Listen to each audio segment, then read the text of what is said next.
তরকারি না দাও না, কৌটা ধরে নিতে হয় না, টাকা নিয়ে বলছে সব দিয়ে দিতে। আর এক শুক্রবার দেওয়া লাগবে না, ধরো এই যে নাও, আর একটা শুক্রবার থাকলে দিয়ে দেবো, পকেটে রেখে দাও, মনে করে দিয়ে দিও। হ্যাঁ সব দিয়ে দিচ্ছি, যাও সব শেষ। আর আর টাকা নিয়ে দাও, থাক দাও, আর পরে আবার এখানে রেখে দিও। আসো পকেটে আসো। আল্লাহ হাফেজ, আসসালামু আলাইকুম, জুম্মা মুবারক। বিসমিল্লাহির রহমানির রহিম। আসসালামু আলাইকুম। সবাই কেমন আছেন? আশা করি আল্লাহর অশেষ রহমতে সবাই খুব ভালো আছেন। আলহামদুলিল্লাহ, আমি আমার পরিবারের সবাইকে নিয়ে ভালো আছি। নতুন আরেকটি ব্লগ শুরু করলাম, আশা করি সকলের ভালো লাগবে। আর ভালো লাগলে অবশ্যই প্রথমে একটা লাইক দিয়ে ভিডিওটি দেখা শুরু করবেন। আর আজকে জুম্মার দিনে সকলকে জানাই জুম্মা মুবারক। আমার ছেলে তো এই যে সাদাকার টাকা নিয়ে গিয়েছে, আর এই কৌটাটা কিন্তু ওকে স্কুল থেকে দিয়েছে যে এখানে টাকা রেখে তুমি গরিবদেরকে সাদাকা করবে, এখান থেকে কিন্তু বাচ্চারা শিক্ষা নেয়। আর আমিও মসজিদের সামনে দিয়ে গেলেই কিন্তু এরকমই বলি যে তুমি মসজিদে কিছু টাকা দাও। তো যাই হোক, ওদেরকে বিদায় দিয়ে তারপরে এখানে আমি যেই ফিশ অ্যাকোরিয়ামে মানি প্ল্যান্ট গাছ রেখেছি সেই গাছগুলো একটু পরিষ্কার করে পানিটা চেঞ্জ করে নিচ্ছে। অনেক দিন পানি চেঞ্জ করা হয়নি, তো চিন্তা করলাম পানিটা চেঞ্জ করে গাছগুলো একটু পরিষ্কার করে নিই, তারপরে গাছগুলো আবার এখানে রেখে দিব। দেখেন কত সুন্দর লাগছে পরিষ্কার করার পরে। তো এই যে কুশি কাটার যেখানে আমি একটা ম্যাট তৈরি করেছি, এখানে আবার এই মানি প্ল্যান্টের গাছ রেখে দিলাম। আর এখন এই সুপার কর্নারটা ক্লিন করব। প্রচুর ধুলাবালি আসছে, বুঝতেই পারছেন, সকলের বাসায় সম্ভবত এরকম ধুলাবালি যায়। আর এটা কিন্তু আমার একদিন পর পরই ক্লিন করা লাগে। আর এই যে গাছটা দেখছেন, এই গাছটা কিন্তু দিনের বেলায় ছড়িয়ে যায় আর রাতের বেলায় এভাবে ঘুমিয়ে পড়ে। তো গাছটা কিন্তু বেশ ভালোই লাগছে আমার কাছে। আর প্রতিটা কিছু গাছে পানি দিয়ে দিলাম। আমার মিষ্টি মিষ্টি আপুদের কমেন্টস আমার খুবই ভালো লাগে, সুন্দর সুন্দর কমেন্টস করার জন্য আপুদের জানায় আমার পক্ষ থেকে অনেক ভালোবাসা। এত সুন্দর কমেন্টস আপুরা যে করে, আসলে আমি কিন্তু সবার ভিডিও দেখি, বাট সুন্দর সুন্দর কমেন্টস করতে পারি না, বড় বড় কমেন্টস করতে পারি না, সেই জন্য সবার কাছে দুঃখিত। তবে আপুরা আমাকে ভুল বুঝবে না, আমি কিন্তু তোমাদের ভিডিও দেখি এবং লাইকও দিই। তো এই গাছগুলো এখনও আমার কিছু কিছু গাছ লাগানো হয়নি, সেগুলো লাগাবো। আর যেহেতু বাসায় প্রচুর গেস্ট আসছে, সেই ভিডিওগুলো করা হয়নি। তো আমার ভাসুর খুবই অসুস্থ, সবাই আমার ভাসুরের জন্য দোয়া করবেন, আল্লাহ তাআলা যেন তাকে সুস্থ করে দেন। আর এই যে বেলি গাছ দেখতে পাচ্ছেন, বেলি গাছে কিন্তু মাশাআল্লাহ খুব সুন্দর ফুল ফুটেছে। ফুলগুলো দেখতে কিন্তু বেশ ভালো লাগছে, আর খুব সুন্দর মিষ্টি মিষ্টি ঘ্রাণ, বেলি ফুলের ঘ্রাণ কিন্তু খুব ভালো লাগে। আর এই যে বাহিরের ওয়েদার প্রচুর গরম, আর আজকে কিন্তু 35 ছিল, তো প্রচুর গরম পড়েছে। গরমে কিন্তু বাসা থেকে একটু কম সবাই বের হবেন এবং বেশি বেশি পানি খাবেন, যেহেতু শরীর ঘেমে যাচ্ছে, পানি শূন্যতা হতে পারে, অনেক সমস্যা হতে পারে শরীরের জন্য, সেজন্য অবশ্যই বেশি বেশি পানি খাবেন, শরবত এবং স্যালাইন খাবেন। আর এই যে বেলকনিতে এসেছি, দেখেন আমার দুষ্টু মিষ্টি টিয়া পাখিটা কি করছে, তাকে এখন আদর করতে হবে। সে আমাকে যখনই দেখে তার কাছে এসেছি মাথাটা এভাবে উঁচু করে দেয়, তার মানে তাকে এখন আদর করো। তো আমার টিয়া পাখির জন্য একটা সঙ্গী আনতে হবে, না হলেও কিন্তু খুব ডাকাডাকি করছে, তার এখন একটা সঙ্গী খুবই দরকার। তো ওকে বিয়ে দিতে হবে, পাত্রী খুঁজতে হবে, অনেক ঝামেলা। তো ওর জন্য আর বেশি একটা সময় দিতে পারছি না, একটু ব্যস্ততার ভিতরে সময় কাটছে। তারপরও কিন্তু আমার মিষ্টি মিষ্টি আপুদের জন্য আমি ভিডিও দিচ্ছি, ভিডিও শেয়ার করছি হাজার কষ্টের মধ্যে। আর এই যে গরমের ভিতরে ঘেমে অস্থির হয়ে যাচ্ছি, দরজা জানালা ফ্যান লাইট সব কিছু বন্ধ করে কিন্তু আমি ভিডিওতে কথা দিচ্ছি। তো যখন তাকে আদর করে যাচ্ছি, সে আবার আমাকে ডাকাডাকি করছে তাকে আরেকটু আদর করো। তো সেই জন্য আবার একটু দরজাটা খুলে আবার একটু আদর করছি।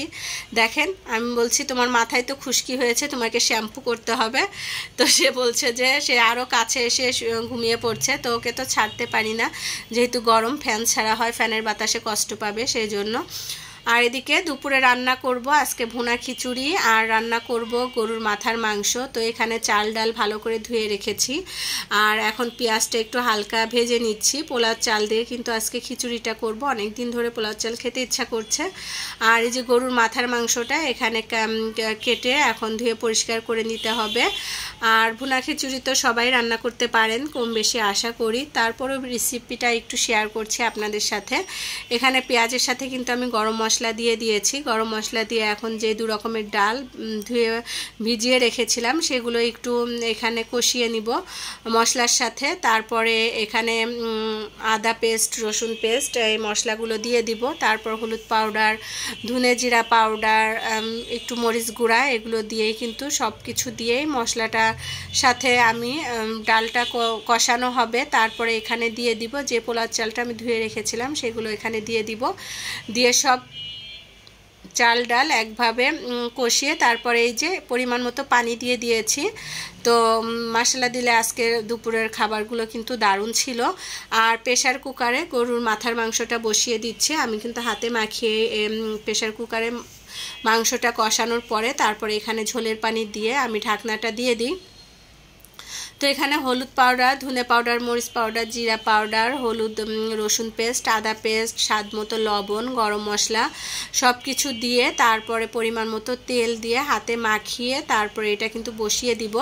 আর এভাবে মাথার মাংস রান্না করে খেয়ে দেখবেন, কিন্তু দারুণ লাগে। আমাদের কাছে অনেক ভালো লেগেছে। আর একটু ছোট ছোট করে কাটার জন্য মাংসের ভিতর মশলাটা গিয়েছে আর অনেক সফট হয়েছে প্রেশার কুকারে রান্নার জন্য। তো যারা গরুর মাথার মাংস খান না তারা কিন্তু একবার হলেও এভাবে ট্রাই করে দেখবেন, আমাদের কাছে অনেক ভালো লেগেছে। আর এই যে আবারও সবাইকে জুমা মুবারক জানাচ্ছি। দেখতেই পাচ্ছেন বাহিরে কিন্তু একটা ঈদ ভাব, সবাই কেনাকাটা করছে। আমার ছেলে, আপনাদের ভাইয়া সবাই মিলে কেনাকাটা করছে বাহিরে। তো সেটা একটু আবার ভিডিও করছিলাম। জুমার নামাজ পড়া শেষ হয়েছে আর এই যে সবাই বের হয়ে পড়েছে। তো আপনাদের ভাইয়া এই গরমের ভিতরে তরমুজ কিনে পাঠিয়েছে, 2টো তরমুজ কিনে পাঠিয়েছে। তো এখন একটা কেটে নিব। তরমুজ 2টা ছোট ছোট কিন্তু মিষ্টি ছিল খেতে।